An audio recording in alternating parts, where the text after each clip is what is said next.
Salam. Terima kasih Datuk Pengerusi.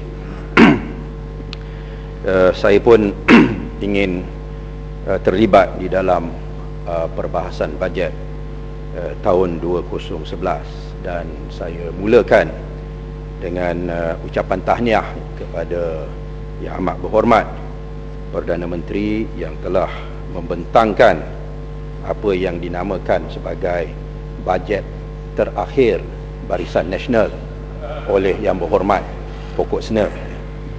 Yang Berhormat Pokok Sena menamakannya sebagai bajet Barisan Nasional yang terakhir. Saya menamakannya sebagai bajet seluar dalam.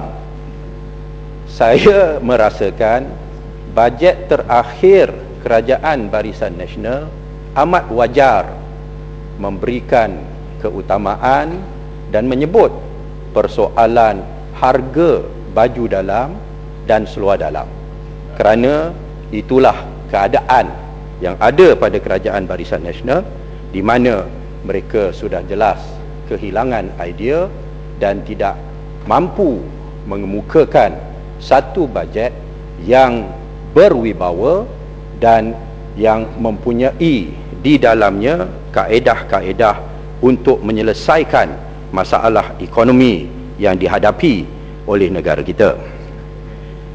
Kita selalu dengar tentang lukisan yang masyhur, iaitu lukisan Mona Lisa.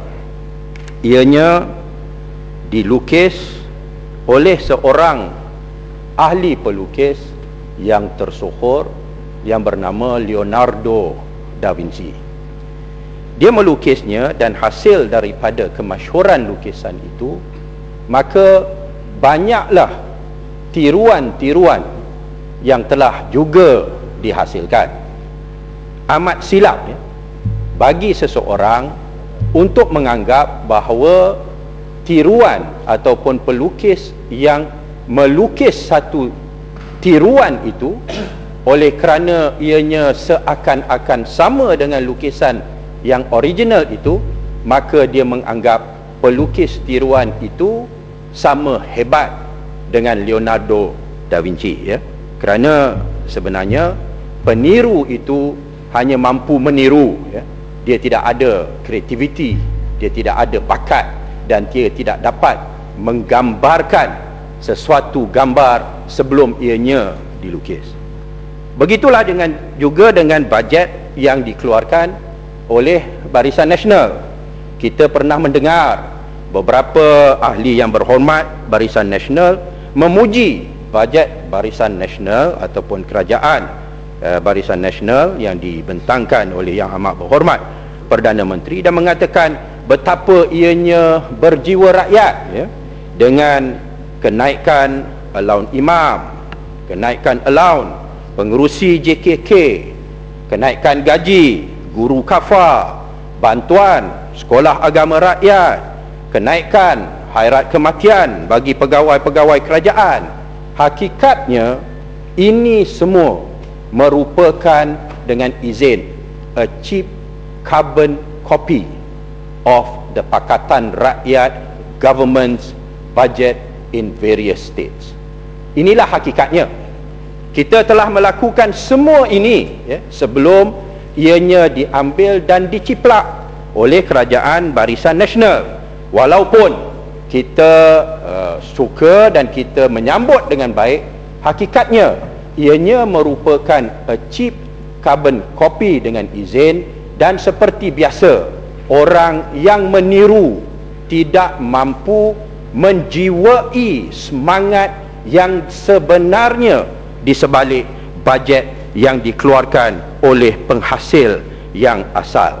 Kalau kita lihat bagaimana kerajaan-kerajaan negeri-negeri yang di bawah Pakatan Rakyat dalam keadaan kesempitan kewangan sekalipun, dalam keadaan mereka memberikan bantuan-bantuan yang seperti ini, namun mereka mampu untuk menghasilkan, seperti contoh bagi kerajaan negeri Selangor, a balanced budget, satu bajet yang seimbang bagi kerajaan di Pulau Pinang bukan sekadar a balanced budget, tetapi a surplus budget, satu bajet yang mengandungi kelebihan dan lebihan yang boleh digunakan untuk membayar ataupun memberi sumbangan-sumbangan kepada warga mas yang memerlukan dan yang layak menerima bantuan-bantuan yang seperti ini. Bajet di negeri Kelantan yang mana kerajaan itu telah berjaya mengurangkan hutang kerajaan negeri kepada kerajaan pusat dengan begitu kesan sekali, ya. Ianya merupakan bajet-bajet yang direka oleh mereka-mereka yang memahami dan menjiwai konsep bajet yang amanah, yang bertanggungjawab, yang berjiwa rakyat, yang mesra rakyat, yang menentukan bahawa harta negeri itu digunakan dengan cara yang sebaik yang mungkin tanpa menjejaskan masa depan negeri. Apa yang kita lihat, Kerajaan Barisan Nasional telah membentangkan satu bajet yang sekali lagi untuk tahun yang ke-14 kalau tak silap saya, secara berturut-turut, ya, yang merupakan bajet defisit. Dan walaupun ianya disebut sebagai defisit hanya 5% lebih sedikit sahaja, ya, hakikatnya peratusan itu bukan berdasarkan kepada jumlah bajet, tetapi ianya berdasarkan kepada jumlah GDP. Ianya merupakan 5.2% ataupun 3% ataupun 4% daripada GDP. Ianya merupakan satu angka yang cukup besar. Kalau kita lihat di dalam ucapan, buku ucapan The 2011 Budget ataupun Bajet 2011, kita akan melihat di muka surat yang mengandungi pie chart ini, jumlah borrowings ataupun pinjaman dan penggunaan daripada aset-aset kerajaan, ianya adalah sebanyak 22%, 22% dengan izin, ya, adalah daripada pinjaman, dan jumlah pinjaman ini adalah sebanyak 46 bilion, ya.